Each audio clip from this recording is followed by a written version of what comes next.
The price of rent has risen drastically all across the United States over the past year. As a real estate investor, I've been pleasantly surprised with the rents I've gotten from a few of my places. However, from the renter's perspective, this must be shocking, the rate at which rent has increased recently. However, this is pushing people out of places that they've lived for so long, a place that they could once afford, pushing people out of affordable housing. And with unemployment still high compared to pre-pandemic levels, there are 5 million fewer jobs than there were at the start of the pandemic. With this labor market still recovering and these rapid increases in rent, this is causing major problems across the United States. In this video, we'll discuss the reasons why we've seen some of these rapid increases, and we'll talk about whether or not we can expect this to continue or if things might slow down. Looking at recent numbers published from Realtor.com, we've seen an 11.5% increase year over year in the 50 largest US cities, even higher at 16.4% increase since January. In this graphic, you can see the 10 markets where rent has increased the most over the past year. And it's surprising to see a mixed bag of cities. You have markets like Austin, Texas, these super hot markets, where you also have a market like Memphis, Tennessee, which is generally thought of more affordable. And you also have San Diego, California, which is a premier expensive market. This goes to show that no place in the US has been immune from these rapid rent increases. Now, looking at the reasons for this, well, it should be no surprise, as many of you are aware, how crazy the real estate market has been since the pandemic. We've seen large increases in prices fueled from high demand and low supply. This has driven up the price of real estate, and the price of rent have risen with it. Another factor to consider is there has also been less development over the past 2 years. These factors have allowed for landlords to be more aggressive with rent pricing. And recently we've also seen the end of the eviction moratorium and recovering urban housing demand. All this fallout has led to higher rents and even more problems. You've seen, for example, first-time or would-be first-time home buyers struggling to get their foot in the door. The market's been so crazy and so competitive, it's hard for younger buyers to get an offer accepted with all the competition, which has led these people to continue renting instead of buying. And on the other hand, there's been more investors that have been getting into single family houses on a scale that we've never seen before. So a lot of these homes which are receiving so many offers are going to the cash offer from the investor and not the would-be first-time home buyer.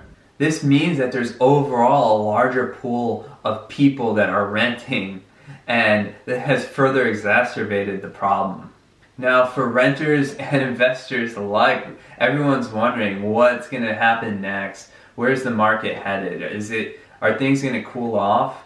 And certain data points to that. When looking at some of the cities where we've seen the most rapid growth, take Boise, Idaho, for example, we saw a dip for the first time in the year-over-year percent increase. Also, the vacancy index ticked up for the first time since April. However, there are other factors that point to rent still increasing over time. Knowing that we could be battling inflationary pressures over the next few years, that's going to keep pushing up rent. And the Dallas Fed branch predicts that the rent index is going to increase to 6.9% by the end of 2023, which would mean a 30-year high.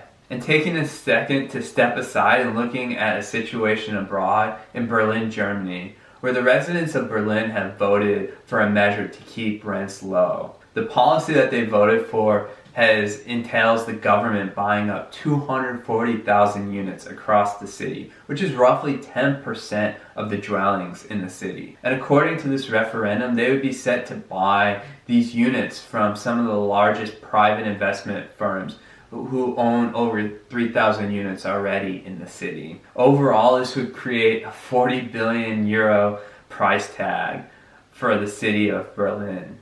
Now, this is quite drastic policy, and I don't expect these measures to be taken in the United States, but still it'll be interesting to see what measures are taken.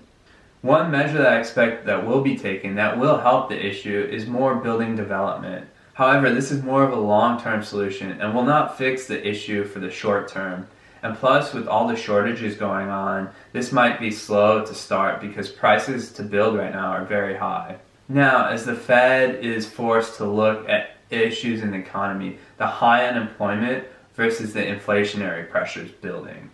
Now, the Fed has lowered interest rates over the past 2 years to help create a more expansionary market to help combat this rapid job loss that has been caused by the pandemic. But as unemployment still remains high and these rates low, that's causing inflationary pressures to build, inflation to build from these low rates. So the Fed will be forced whether or not they want to tackle inflation by raising rates, which could sacrifice some of those employment gains in the economy. Whether or not this problem of rising rent will persist on in the future will largely be determined from policy from both the Biden administration and the Federal Reserve.